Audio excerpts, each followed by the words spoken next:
Hi friends, എല്ലാവർക്കും gourmet across ബോഡീസിൻ്റെ ഓണാശംസകൾ. അപ്പോൾ ഇന്ന് നമുക്കൊരു പഴം പായസം ഉണ്ടാക്കി നോക്കിയാലോ. അതിനായി നല്ല പഴുത്ത 2 ഏത്തപ്പഴം എടുത്തിട്ടുണ്ട്. അത് 240 ഗ്രാമാണ്. കല്ലൊന്നും ഇല്ലാത്ത നല്ല ടേസ്റ്റുള്ള ശർക്കരയാണ് ഞാൻ നേരത്തെ ഉപയോഗിച്ച് നോക്കി. ഇതും ഒരു 240 ഗ്രാമാണ് എടുത്തിരിക്കുന്നത്. ചില ശർക്കര വെള്ളയായിരിക്കും, ഇത് കറുപ്പാണ്. 2 ടേബിൾ സ്പൂൺ ചവ്വരി എടുത്ത് കുറച്ച് വെള്ളം ഒഴിച്ച് കുതിർക്കാനായിട്ട് വെക്കണം. അത് കഴിഞ്ഞിട്ട് ശർക്കര ഉരുക്കണം. 1 കപ്പ് വെള്ളം ഒഴിച്ചിട്ട് നന്നായിട്ട് നമുക്ക് ഉരുക്കിയെടുക്കണം. ഉരുക്കിയിട്ട് ഒന്ന് അരിച്ചെടുക്കണം. കല്ലുണ്ടോ ഇല്ലോ എന്നറിയാനായിട്ട് നമുക്കൊന്ന് അരിച്ചെടുക്കണം. ഞാനിത് കുക്ക് ചെയ്യാനായിട്ട് വെച്ചിരിക്കുകയാണ്. അതൊരു 3/4 കപ്പ് വെള്ളം ഒഴിച്ച് വേകാനായിട്ട് വെച്ചു. പിന്നെ ഈ പഴം ഇതുപോലെ അരിഞ്ഞെടുക്കണം. ഈ ചവ്വരി 6 മിനിറ്റ് കൊണ്ട് നന്നായിട്ട് വെന്ത് കിട്ടി. നമ്മളൊരു ചെറിയ തീയിലാണിത് വെച്ച് കുക്ക് ചെയ്തെടുക്കുന്നത്. ഇനി ഇത് നമ്മൾ മാറ്റി വയ്ക്കും. ഇത് ഇടയ്ക്കിടയ്ക്ക് ഇങ്ങനെ നമ്മൾ കുക്ക് ചെയ്യുമ്പോൾ ഇളക്കിക്കൊണ്ടിരിക്കണം, അല്ലെങ്കിൽ ഒട്ടിപ്പിടിച്ചു. എന്നിട്ട് പിന്നെ ഒരു ഫ്രൈയിങ് പാനിൽ 2 ടേബിൾ സ്പൂൺ നെയ്യ് ഒഴിക്കണം. നമ്മുടെ ശർക്കരയും ഉരുകി കഴിഞ്ഞു കേട്ടോ. അത് പെട്ടെന്ന് ഉരുകി കിട്ടും. അതിങ്ങനെ പാനി പോലെയൊന്നും ആവണ്ട, ഉരുക്കിയെടുത്താൽ മതി. 2 ടേബിൾ സ്പൂൺ നെയ്യ് ഒഴിച്ചിട്ട് നമ്മൾ അരിഞ്ഞ പഴത്തിന് നന്നായിട്ട് വഴറ്റിയെടുക്കാം. ഇതിന് പകരമായിട്ട് നിങ്ങൾക്ക് സോസ് പാൻ എടുക്കാം. എൻ്റെ സോസ് പാൻ സ്റ്റീലായതുകൊണ്ട് ഞാനിതെടുത്തേ ഉള്ളൂ. അപ്പോൾ നിങ്ങൾക്ക് നോൺ സ്റ്റിക്കിൻ്റെ ചെറിയ സോസ് പാൻ ഉണ്ടെങ്കിൽ നിങ്ങൾക്കതെടുക്കാം. അല്ലെങ്കിൽ നല്ല കട്ടിയുള്ള അടിയിൽ പിടിക്കാത്ത പാത്രം ഉണ്ടെങ്കിൽ അതെടുക്കാം. അരിഞ്ഞ് വെച്ച പഴം നമ്മൾ മിക്സിയുടെ ഗ്രൈൻഡറിലിട്ട്, വെള്ളം ചേർക്കാത്തതില്ലേ, അതിനകത്തിട്ട് ഒന്ന് കറക്കിയെടുക്കണം.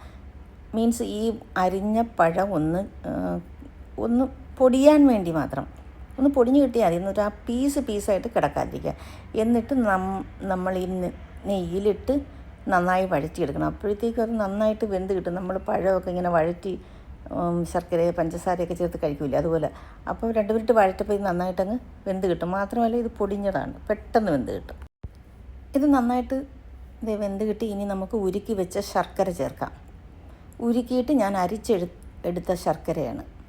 അപ്പോൾ ഈ ശർക്കരയിൽ കിടന്ന് ഈ പഴം നന്നായിട്ടിങ്ങനെ വഴറ്റി ഈ ശർക്കര അങ്ങ് നല്ല തിക്കായിട്ട് വരണം. അപ്പോൾ ഈ മധുരം ഈ പഴത്തിലോട്ട് നന്നായിട്ട് പിടിക്കും. അതിന് വേണ്ടിയിട്ടാണ്.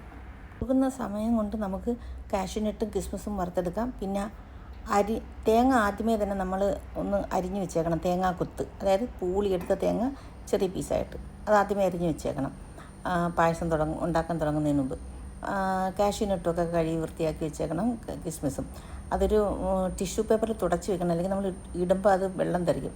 എന്നിട്ട് ഇത് കുറുകുന്ന സമയത്തിന് അത് വറുത്തെടുക്കാം. ഇത്തവണ ഞാൻ റെഡിമെയ്ഡ് കോക്കനട്ട് മിൽക്കാണ് ഉപയോഗിക്കുന്നത്. ഞാൻ പിഴിഞ്ഞ് നിൽക്കാനൊന്നും സമയമില്ല, പിഴിഞ്ഞെടുക്കാനൊന്നും.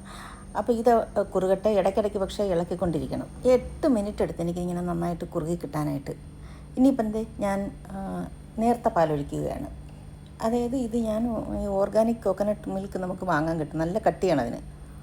അതിൽ അല്പം കൂടി വെള്ളം ചേർത്ത്, എന്നിട്ട് ഒരു 1.25 കപ്പ് തേങ്ങാപ്പാൽ, 1 കപ്പ് പാലും 1/4 കപ്പ് വെള്ളവും കൂടി ചേർത്തിട്ട് ഒരു 1.25 കപ്പ് തേങ്ങാപ്പാലാണ് നമ്മൾ ആദ്യം ഒഴിച്ചു കൊടുക്കുന്നത്.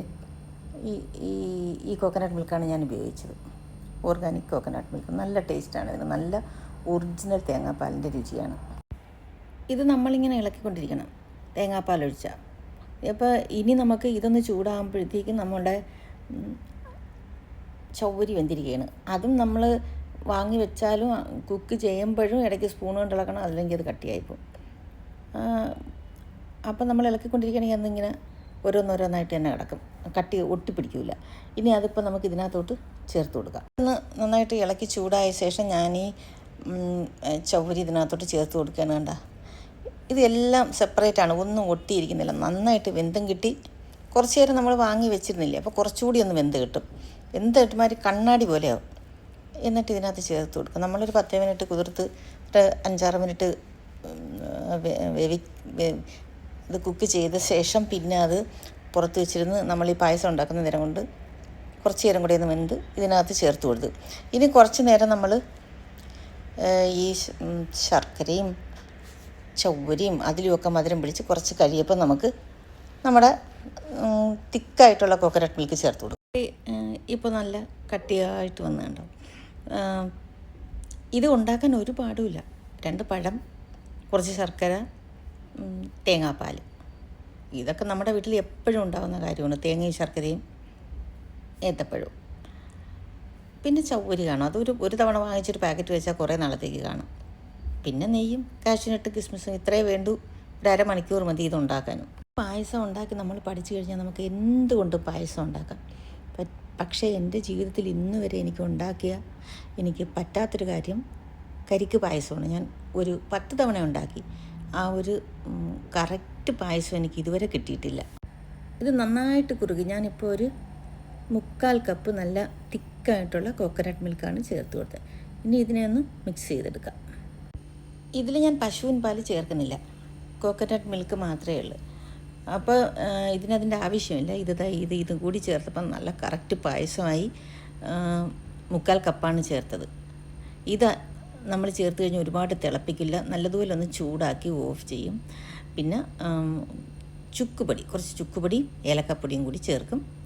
കാഷ്യൂനട്ട് കിസ്മിസ് തേങ്ങാക്കൊത്ത് 1 ടേബിൾ സ്പൂൺ ഒഴിച്ചിട്ട് അത് 3 വറുത്തെടുത്തത് അതുകൂടി ചേർത്ത് കൊടുക്കും. പിന്നെ മധുരം നന്നായിട്ടുണ്ട്, അല്ലെങ്കിൽ ഞാനൊരു ടേസ്റ്റിന് വേണ്ടി ഒരു ടേബിൾ സ്പൂണെങ്കിലും ഷുഗർ ചേർക്കുന്നതിന് ഇതിന് വേണ്ട, അതിൻ്റെ ആവശ്യമില്ല. പിന്നെ ഒരു പിഞ്ച് ഓഫ് സോൾട്ട് ചേർക്കും കേട്ടോ പായസത്തിന്, എങ്കിലേ അതിൻ്റെ എല്ലാം കൂടി ഒന്ന് കറക്റ്റായി വരും. ഇനി ഏലക്ക പൊടിച്ചതും ചുക്ക് പൊടിച്ചതുമാണ് ചേർക്കുന്നത്.